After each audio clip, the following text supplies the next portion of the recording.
Friends, welcome to our channel land numbers. Bigg Boss Telugu హిస్టరీలో తొలిసారి season 7లో card entry అనే పద్ధతి పెట్టారు. ఇది బాగానే వర్కౌట్ అయిందని చెప్పాలి. ముఖ్యంగా అర్జున్ అంబాటి హౌస్లో అడుగుపెట్టిన తర్వాత టాస్కుల్లో మిగిలిన కంటెస్టెంట్లకి గట్టి పోటీ ఇచ్చాడు. కానీ మధ్యలో రావడం వల్ల ఓటింగ్ విషయంలో అర్జున్కి దెబ్బ పడింది. దీంతో టాప్ 5లోనే వచ్చేశాడు. అలానే మరో కంటెస్టెంట్ అశ్విని కూడా ఉన్నది కొద్ది వారాలే అయినా తన అందంతో ఆడియన్స్ను ఫిదా చేసింది.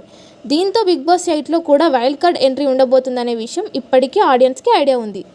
అయితే గత సీజన్లో చేసినట్లు 5వ వారంలో హౌస్లోకి పంపిస్తారా లేక ఒక్కసారిగా ఒక్కో వారం వదులుతారా అనే దానిపై క్లారిటీ ఇంకా రాలేదు. కానీ హౌస్లోకి అడుగుపెడుతున్న కొంతమంది వైల్డ్ కార్డ్ కంటెస్టెంట్స్ లిస్ట్ అయితే కన్ఫర్మ్ అయింది. ప్రస్తుతం అనుకున్న సమాచారం ప్రకారం ఈసారి హౌస్లోకి కొత్త కంటెస్టెంట్లతో పాటు గత 7 సీజన్లలో ఆల్రెడీ హౌస్లోకి అడుగుపెట్టిన కొంతమంది కంటెస్టెంట్లు కూడా ఉండబోతున్నారు. ఇందులో 3 ఇప్పటికే ఫైనల్ అయ్యారు. అందులో మొదటిగా Jabardasth Rohini.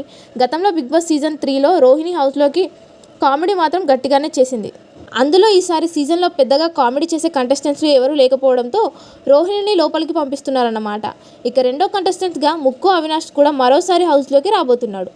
Wild card entry అవినాష్ను పంపేందుకు ఇప్పటికే బిగ్ బాస్ టీం ఫిక్స్ అయిపోయిందంట.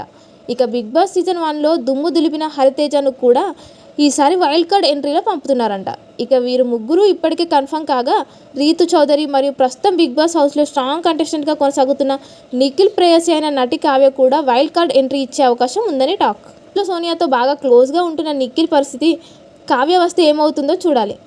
మరి దీనిపై మీ అభిప్రాయం ఏంటో కామెంట్ రూపంలో మాకు తెలియజేయండి. ఇలాంటి మరిన్ని ఇంట్రెస్టింగ్ బిగ్ బాస్ ముచ్చట్ల కోసం చూస్తూనే ఉండండి మన ఛానల్.